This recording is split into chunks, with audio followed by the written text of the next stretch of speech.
with Ross Cameron on today's News Talk, TNT Radio. Well, welcome back, ladies and gentlemen. It is terrific. I'm very pleased to be able to introduce our next guest. Because we have to talk about me. When I arrived in the federal parliament in 1996, there was nothing particularly unusual in that the Camerons, as a clan, indeed had sent more of their members to the federal parliament than any other surname, including the Smiths, the Browns and the Joneses. But according to my research, I think Victorian United Australia Party Senator Ralph Babet is the first Babet to adorn the federal parliament. Welcome to the Ross Cameron Show. G'day, Ross. Thank you so much for having me on your show, my friend. And yes, I'm the first Babet to be in Parliament. And I believe, and I'm pretty sure I'm right on this, I am the first person of Mauritian/Rodriguan descent to be elected to the Senate in Australia. So I'm very proud of that. And I'm very happy to be on your show. I'm proud to be representing the country that I love so dearly, the land of Australia. So once again, thank you very much, sir. Well, listen, we are, I will tell my audience, I will disclose my prejudices. As you know, ladies and gentlemen, boys and girls, I'm a member of the New South Wales division of the Liberal Democrats. I regard Senator Ralph Babet as one of 5 members of the National Parliament who are actually doing their job. Who are worth their salary, who are fighting for their constituents rather than for the government, which is oppressing them.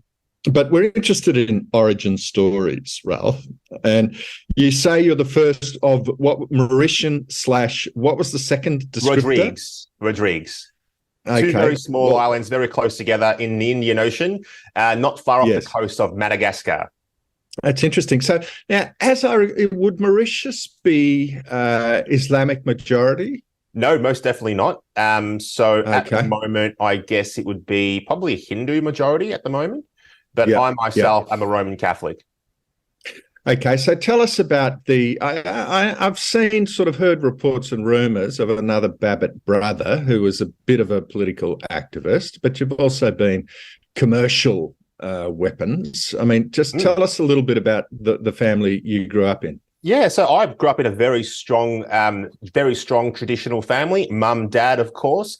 I have one brother. His name is Matt. Together, Matt and I run the family real estate business. Well, we used to run the family real estate business together. I've handed the reins exclusively to him now. So he works day to day there. And he also campaigned for the United Australia Party during the federal election as the candidate for the electorate of Bruce, which is in Victoria. Unfortunately, he was not successful in being elected. I was, however, and obviously for people out there, they probably already know, but I'm the Senator for Victoria now. So previously to being elected in the Senate, I was in real estate and property development. And now I've moved away from that. I'm no longer a director of the family business. And now I exclusively, obviously, work for the Australian people as a public servant. And it's a very interesting job. It's a very challenging job. Like you said, I'm probably one of 5 or so people that actually care about the country. The rest, I think, just want to protect their positions and sit on that gravy train. Maybe they can't do anything else. Maybe they don't have any skills. But from what I can see from my position here, I'm currently in Parliament House right now. There are some people in this building that don't love Australia and don't have as much passion and dedication for it as much as I do and as much as what you probably do, Ross.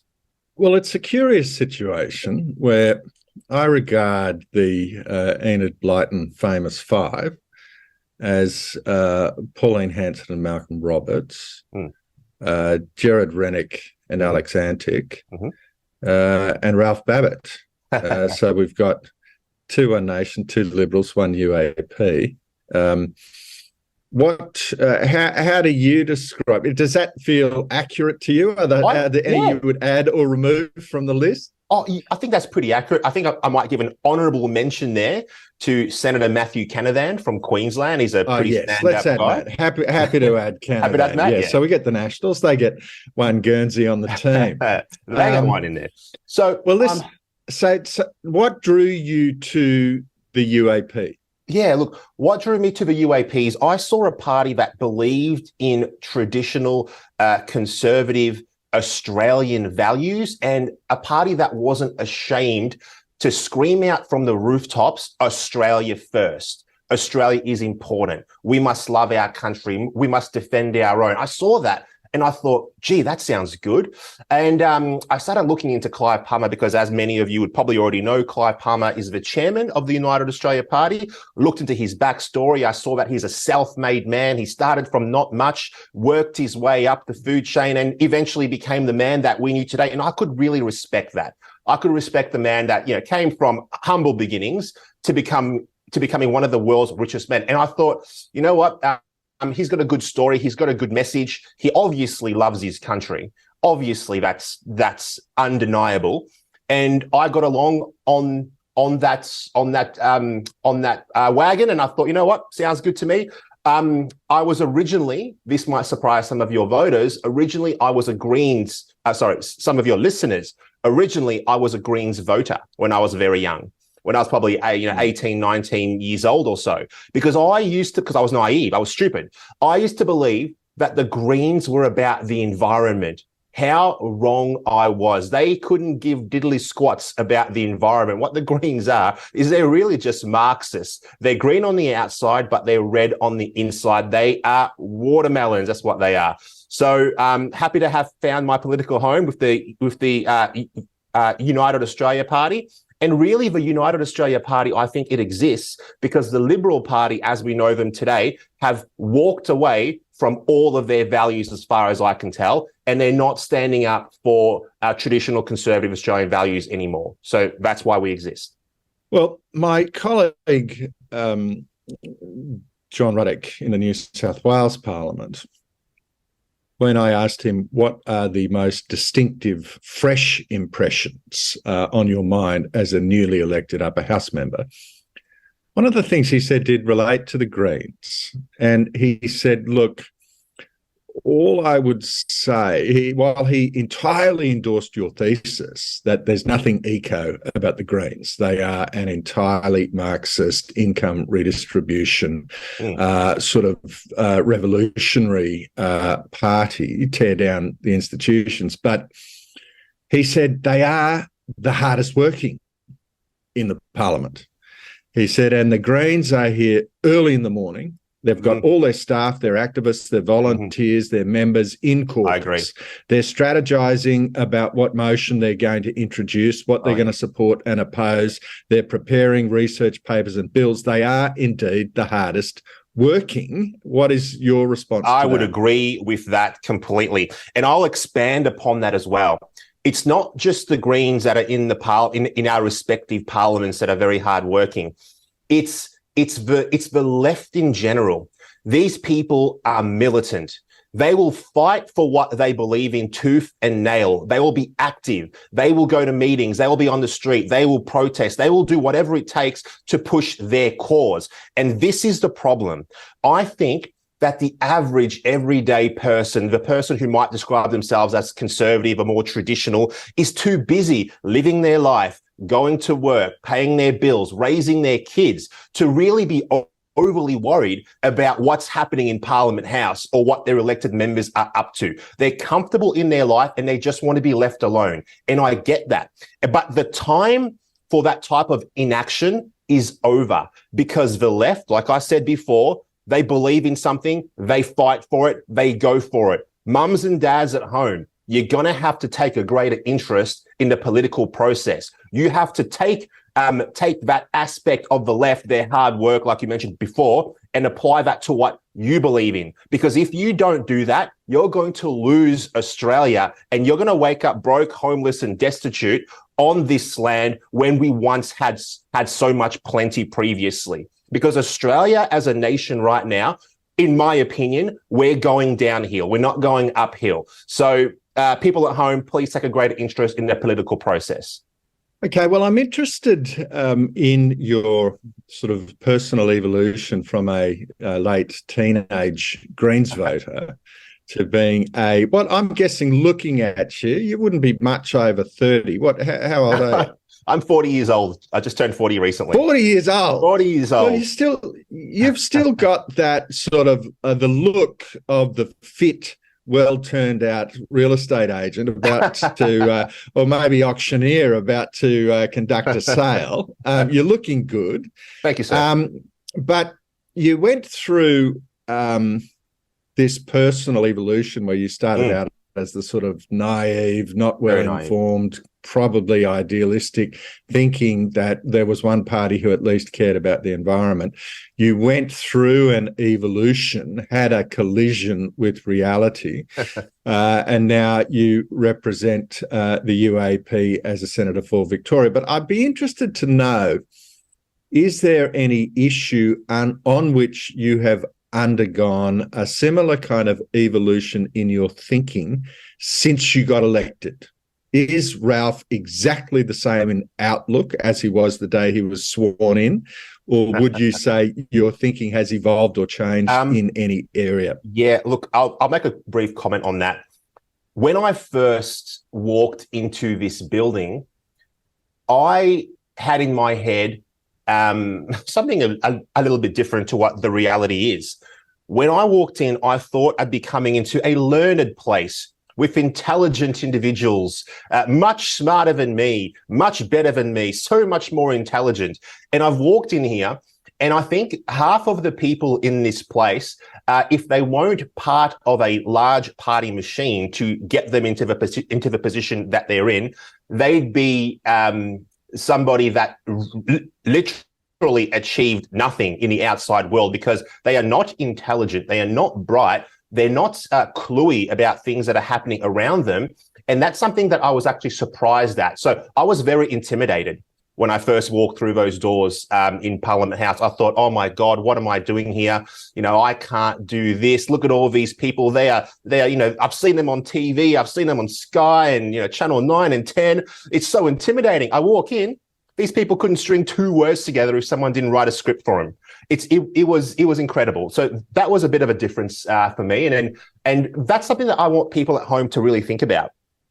When you see these people on TV, be it the Prime Minister or anyone else, don't think that these people are better than you. They're just like you, and in some cases, less intelligent than you. And look at what they're doing. So I want you people at home that are listening or watching this broadcast right now to think about this. You need, like I said before, you need to be more active in the political process.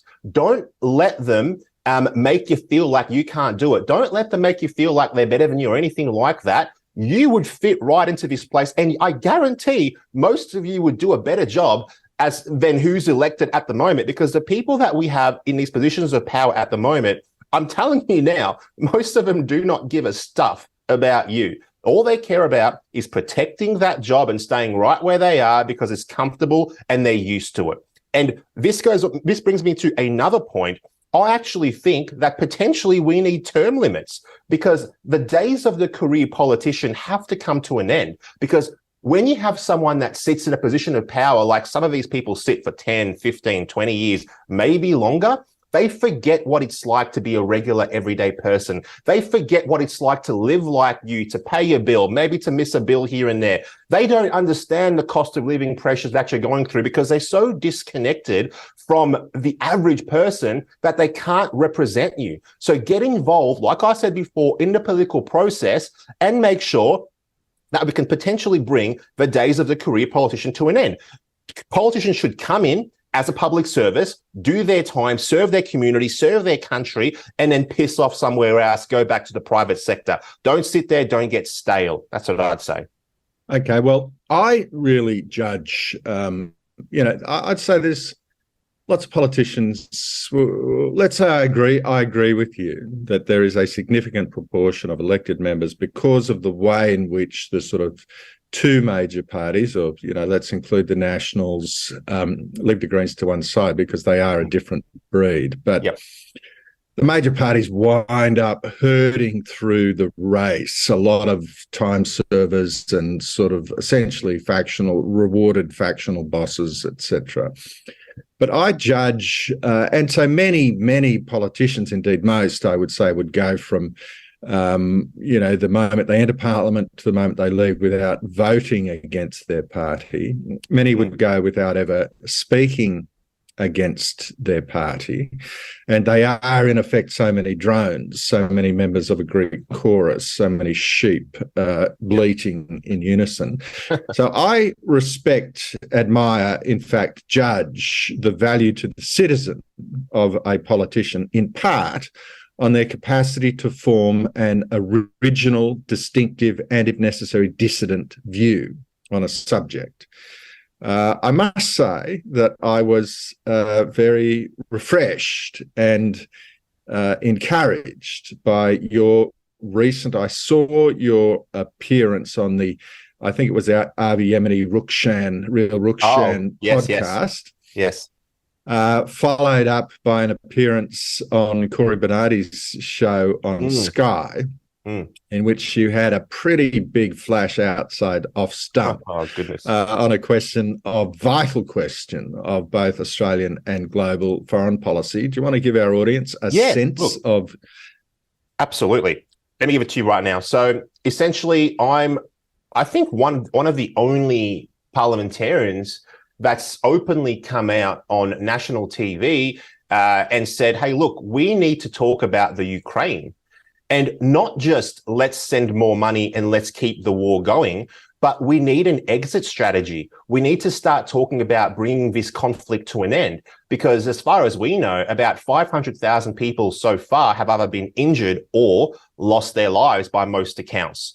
So I actually think that this war is not as clear-cut as the average person potentially thinks it is. So if the average person has got it in their heads that these are the good guys and these are the bad guys and that's the end of that, that's the extent of their thinking. But it's a lot more messy than that. So we've got NATO at the moment and the EU obviously pushing into former Soviet territory. That's what they're doing right now. So that's part of it. So we need to ask questions, should they be doing that? Why are they doing that? What are the repercussions of doing that? Obviously, we can see that now. The other question that I would ask is, who stands to benefit once the Ukraine and Russia are both completely exhausted from this long, protracted war? Who stands to benefit? That's a question that I'd ask.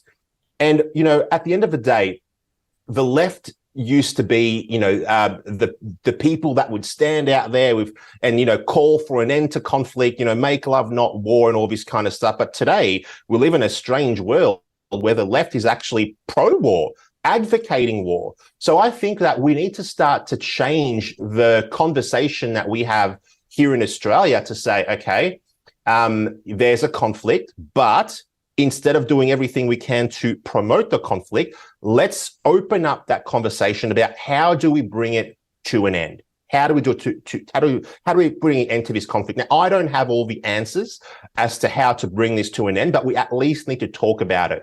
So there's a US presidential candidate at the moment called Vivek Ramaswamy. So he's a Republican candidate. And he's saying, this is like his words, he's saying that we could potentially at least open a conversation about bringing the conflict to an end by simply saying, okay, look, Russia's taken the eastern parts of Ukraine at the moment. They're controlling that area. Cede the east of Ukraine to Russia in exchange for bringing the conflict to an end. So his whole idea is it's better to have a less than perfect peace than it is to have war and people dying. So like I said, I don't have all the answers, but I at least want to start talking about bringing an end to this conflict. Well, it's music to my ears, Senator Babet. Well, you know what, Ross? I'll tell you this. I've copped a lot of flack for that, for simply saying, let's bring an end to war. The fact that we live in a world today where I can just come out and say, let's end war, and I cop flack for that, well, that is a stain on the collective soul of all of our nations, right? You'd think people would say, you know what, we can agree or disagree or have a conversation or go back and forth about exactly how to end it. That's fine. Let's have that conversation in the public sphere. Let's talk about it. But to so staunchly come out against someone, that's simply saying, let's look for solutions to end a war where 500,000 people are injured or dead, is absolute madness. Now, I'm not going to back down from my stance.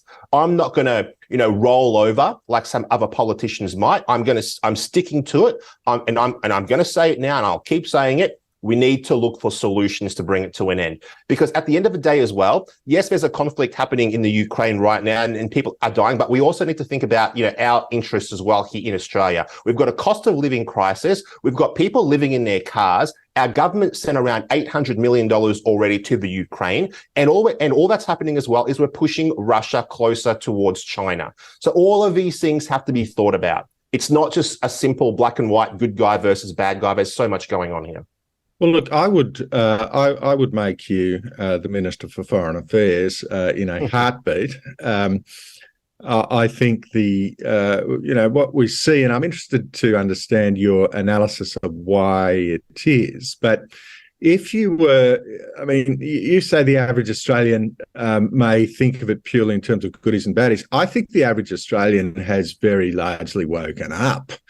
And I think in the same way we have seen a complete reversal on the public sentiment in relation to this daft, bureaucratic, racially divisive voice idea. We've seen a reversal from relation to this daft, bureaucratic, racially divisive voice idea. We've seen a reversal from when the idea was first sort of promulgated to the sentiment in the community as we approach an actual vote on it. I suspect if we actually had some granular research on public sentiment in relation to Ukraine and said, if we put the question, we've sent $700 million to provide bombs, bullets and guns to encourage further killing in Eastern Europe, should Australia send an $800 millionth of violent, weaponised support to this conflict, or should we look for means to quickly bring it to an end? I'd be interested to know what the research says. But interestingly, that research will never be done or published by any of the mainstream newspapers because our so-called progressive, mastheads like The Guardian, the Sydney Morning Herald, the Melbourne Age, the Australian newspaper, even the Day, Murdoch is fully in on the racket. And there is just simply a phalanx of one opinion, one hand clapping, and any time it's like the walls of Machu Picchu in South America, so tightly assembled that no crack of light may be permitted to pass. And I see Senator Ralph Babet as the first crack of light, if you like. But to what do you ascribe this kind of uni-party phalanx allowing one opinion only? Yeah, that's another thing that we need to talk about. You actually brought up a good point there.